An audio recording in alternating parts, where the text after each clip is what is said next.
Hey everyone, it's Alistair here with the Supreme Court on behalf of the OTA and Universal Tennis. First off, a big thank you for signing up for our High Performance Flex Leagues. We're very excited to get started.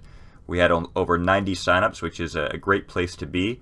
And with that said, I thought it was important to put together a quick 10-minute video just outlining everything you might need to know about Universal Tennis, and more specifically Universal Tennis Flex Leagues. As you might know, the purpose of us offering Flex Leagues is just to create more competitive opportunities for high-performance juniors in Ontario. So that's why we're here. The Flex League itself is quite different than a standard tournament that you might have participated in. Usually at a standard tournament, you go to one specific site where you play your matches and you're told when you're playing. Flex League is very different.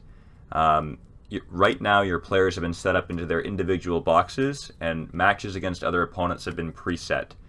However, matches can now take place at any location really in the GTA. So as an example, if somebody playing as a member at the Supreme Court, they're more than welcome to schedule their match to take place at the Supreme Court. If someone's a Mayfair member, and if Mayfair allows guests, they're able to schedule their match at a Mayfair. So really, any tennis court that's bookable or reservable in the Greater Toronto Area is a place where a Flex League match can be played. So I just thought I'd get that out of the way with first.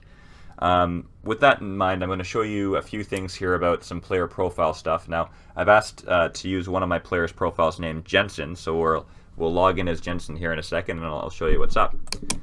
So here we are on Jensen's landing page. So when you or your player log into your Universal Tennis account, you'll likely wind up on this page. As we scroll down, as mentioned, the boxes are already set. So on Jensen's landing page here, we see that he has four matches that have been scheduled for this month. Now, Jensen can play any of these matches in any order he likes throughout the month. So they don't have to be played in a certain order. It's really just however the matches can be scheduled. The next question would be, well, how does a match get scheduled? Very simply, and if I look at, we'll use Luca and Jensen as an example here because they're two of the kids that I work with. If I click on schedule match, what'll happen is I'll get all the contact information for Jensen, including email address, as well as Luca and email address. Now, most of the email addresses and a lot of the phone numbers will likely be the parent's phone number and not the player. So if I were you, just assume that you're emailing a parent as opposed to a kid directly. But now what would happen is Jensen and Luca would exchange texts, they'd exchange emails, however they want to communicate. They could call each other if they want. It is 2023 after all. And they'd try to schedule a time for the match. Once they agree on a time for the match and they've played the match, very simply they can post the score of the match by clicking on Post Score. Sometimes the Universal Tennis site is a little bit slow, so hopefully this loads appropriately. Perfect, great. So let's say Jensen and Luca play their match. At the end of the match, one player would input the score. Now, as a reminder, there are two scoring systems that can be used. They can either play what's called next-gen scoring, where it's best 2 out of 3 sets, up to 4 games, with a super tiebreaker a tiebreaker to 7 points played instead of the third set. Or if they're able to get the court for longer than an hour, we suggest playing a full match, which would be college scoring, best 2 out of 3 sets, with a super tiebreaker to 10 instead of a third set. That's all listed on the page there because I know I went through that rather quickly. After the score is input, you would click on Post the Score right here. Now, because they haven't played and there's no score to post, it actually won't post yet. But what would happen is, if Luke is the player that inputs the score, an email will be sent to Jensen's account. Jensen needs to approve the score that Luca input before it becomes an official verified UTR match. And that's that. So that's sort of how you schedule your matches and how you see who your opponents are right there. Again, it's right down here. The next thing that I'll show you as well, if you're curious on who's playing the league and how the boxes break down, underneath these listed matches here, you can see upcoming events, the Session 1 Flex League. So if we click on that, we can head to the bottom of the page here, and you'll see a little tab called Matchups. And if I click on Matchups, because I'm in Jensen's account, it'll give me all the matchups in Jensen's specific box, so I can see all that. It also shows at the top here all the boxes. So Jensen right now is in HP box number 2, High Performance box 2. We have 16 boxes that range from box 1 all the way down to box 16.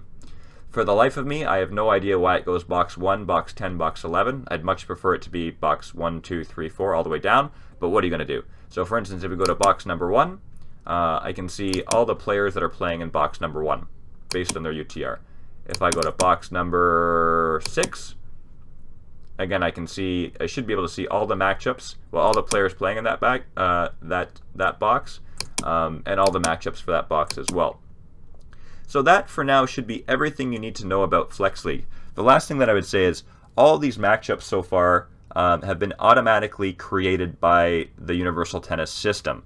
And as mentioned in the sign-up stuff, what would happen for session number 2 is within the players in your box. So if we go back to standings here, within the players of the box, generally the 2 players with the strongest results would be moved up to a higher box. The 2 players with the least successful results would be moved down to a lower box, and we'd move on from there. So essentially, each month you should have a minimum of 3 to 4 new players in your box each month, and we're off and running from there.